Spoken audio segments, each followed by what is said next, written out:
During the Soviet era, there were almost no restaurants that existed in the region. That was because people didn't have the money or they weren't able to. It was just considered something that was so luxurious and unnecessary that people never even went to them. The restaurants that existed were sort of like banquet places or things like that, where you would just go in and celebrate one giant event, like a wedding or something. But with the fall of the Soviet Union, this allowed people to sort of explore their capitalistic tendencies, so a lot of styles of restaurants started to open, and this is about one of them that really took off, and that is Kuri-grill. So there's a style of restaurant that is about rotisserie chicken, and it became one of the biggest fads in dining in the post-Soviet world, and we're going to take a look. So how is it that a food fad can spring up simultaneously across the entire Slavic post-Soviet world, enjoy incredible adoration and popularity, to then die off just as quickly in a culinary mass extinction event? Well, the likely origins for the popularity of this skewered poultry eatery stem from how most travel within the Soviet Union was train-based, and the most common food to pack for these incredibly long voyages was a whole roast chicken wrapped in foil. The connection to Soviet railways meant that it spread across the entire Soviet Union and associated the food with black market capitalism, which was largely based out of transit hubs. So its connection to underground entrepreneurialism and the fact that everyone already loved the dish meant that it was primed to take off spontaneously across the entire post-Soviet sphere immediately after the collapse of the USSR. The lack of competition and the comfort food familiarity of the dish meant that its domination wasn't really challenged until the mid-2000s. Now it's seen as a nostalgic novelty, a relic of a painful time, or just an occasional meal of convenience, as the modern masses have gravitated to more modern culinary fare. But is this 90s classic primed for a comeback, or is this edible anachronism nothing more than a side effect of the gastronomic growing pains following the death of Soviet communism? So here I am inside of one of the most famous Kuri-grill locations in all of Ukraine, and this is in Lviv. So as you can see, this place definitely has the vibe of the 90s.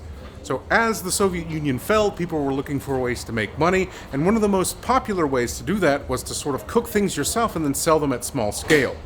This began as sort of a small rotisserie chicken kiosk. So these popped up all across the Slavic world in the post-Soviet sphere, and then they just sort of grew.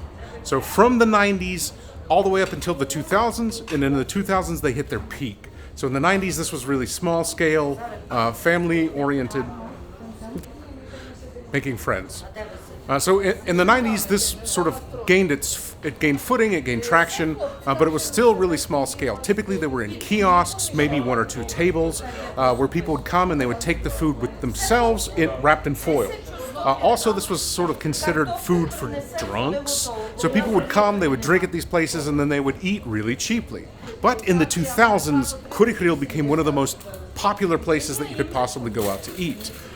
This was before, sushi and pizza and all the international foods sort of descended on the market and disrupted everything.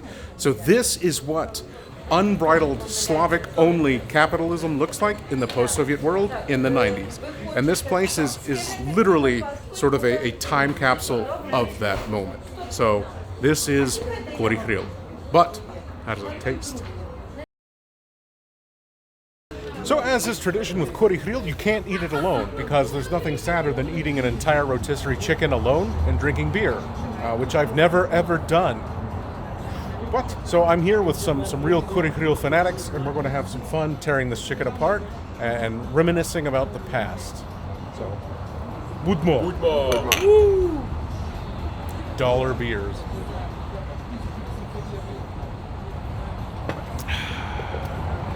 For 1,100 hryvnia, or about $27, we were able to feed 3 hungry lads fresh off a train ride from Kyiv with 1 rotisserie chicken, a plate of various homemade pickles, a bowl of ketchup, half a loaf of bread, a plate of village-style garlic fries, and of course, 6 locally brewed draft beers, putting the cost of the meal at about $9 per person. So you would have your chicken dripping in oil and garlic with some bread, and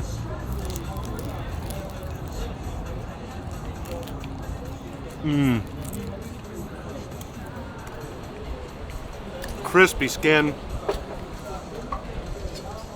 I hope you've had a rotisserie chicken before, but my God. It's the low and slow to the max. The skin is like a potato chip. It's still moist inside. It's bathed in garlic. I talked to some friends and they said that the garlic oil from the chicken fat, they would pour it over potatoes and other things. This is just so delicious. So you would just take the chicken, soak it in its own juices. Oh my God. God damn! Look at that. Oh.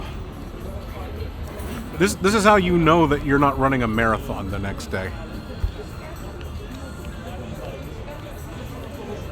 It's that beautiful moist chicken, that crust on the outside, soft on the inside.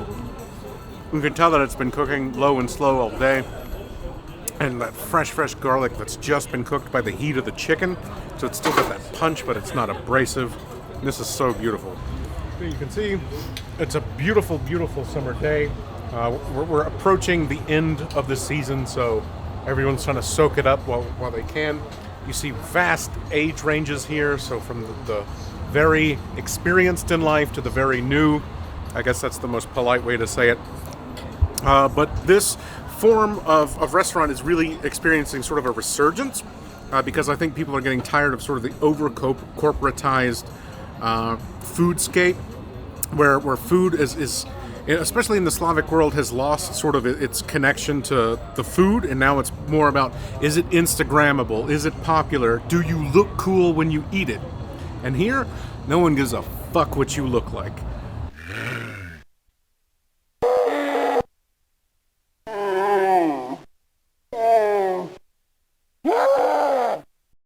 This is about the food, and it's as simple and delicious and beautiful as it comes. So, Anton actually went in and asked the ladies that work here, who are very camera shy and absolutely refuse to be on camera, but they gave me their phone numbers. I'm getting mixed signals here. They said that this place was established in the 70s and was sort of low-key, and I think that was sort of a wink-wink at this was sort of a criminal hangout. So a lot of restaurants in sort of the Soviet time were for bandits and prostitutes and the criminal element and the very rich. The very rich and the criminal element were kind of intertwined, so that was sort of the vibe that this place had until the 90s. This place became very popular in the 90s, and then it sort of reached its peak popularity in the 2000s, and that's when it sort of fell apart when all of the sort of foreign influences flooded into the area. So that's just a little bit of background, authenticated by real people. There is just something so primal and fraternal about sitting down with buddies and doing away with decorum and pretense and just digging into some simple yet delicious homemade food. Too often we get so wrapped up in things outside of our control or things that truly don't matter that we lose ourselves. Just sitting down with good friends and tearing into a meal with your bare hands is both spiritually refreshing and socially liberating. So to add a little bit of authenticity to this and make sure that I'm not just some fat guy eating rotisserie chicken on a patio alone, we have Anton, one of my good friends, and he's going to regale us with a story about Kuri Grill. Так, в дитинстві, в нульових роках в Україні, в Житомирі не було ще Макдональдса чи якихось інших популярних закладів, які є зараз.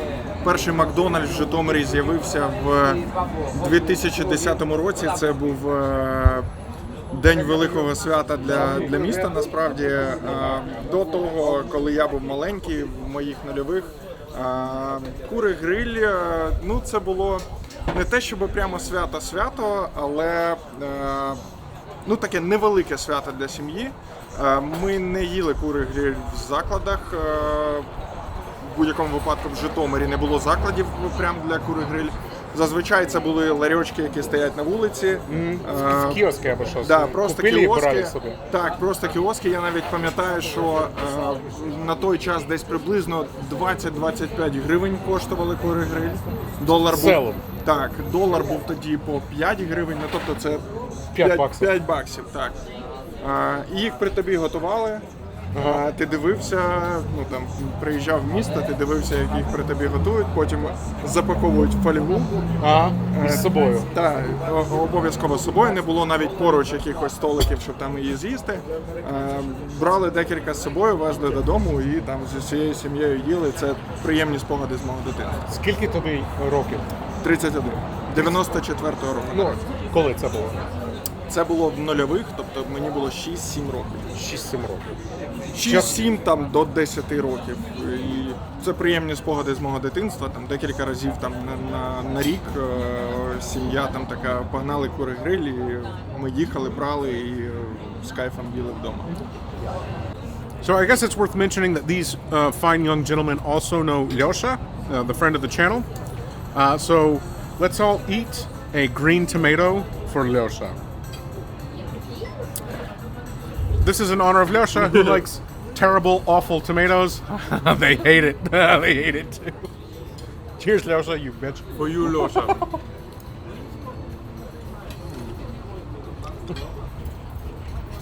Yum, yum.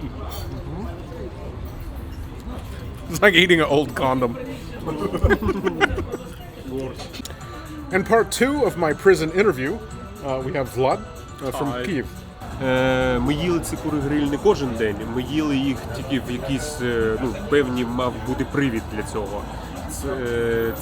У нас не було Діснейленду, на Макдональдсі у нас не було грошей, тому у нас були кури-гриль, і ми від цього кайфували.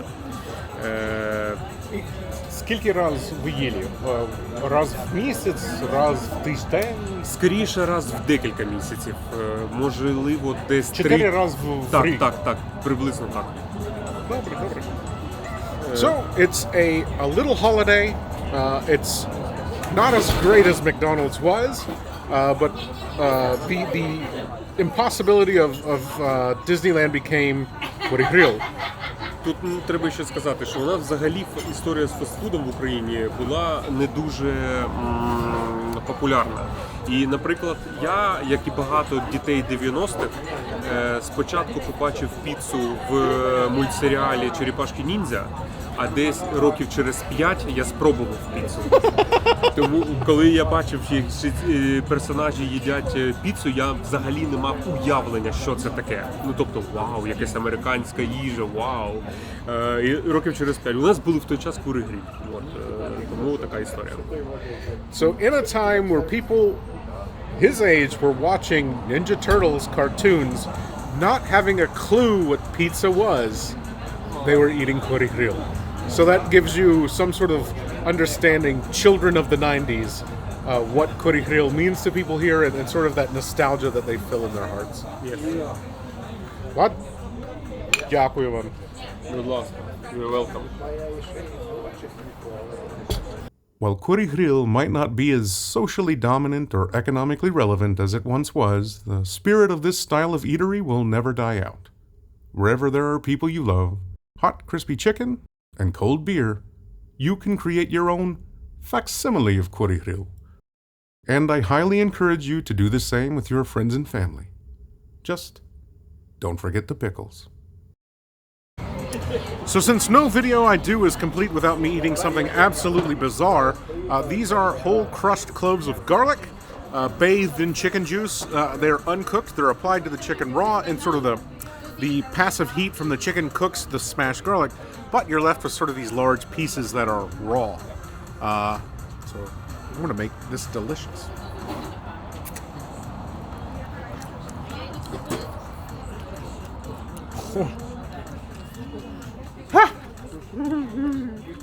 Oh my god. Oh god, fun. Tastes like ambrosia. Ambrosia. And god. Whoa. Somehow burns more than normal raw garlic. Whew. So another night I'm safe from vampires and casual sex. So that was Kuri Grill. Thank you guys so much for joining us. Thank you to Anton and Vlad for providing some authenticity to my bullshit. And if you guys want to see more videos like this where we go out and we eat weird things, please let us know. But otherwise, we're going to go out and have some pianaya vishnya in Lviv. Till next time. A pigeon has joined us. Oh.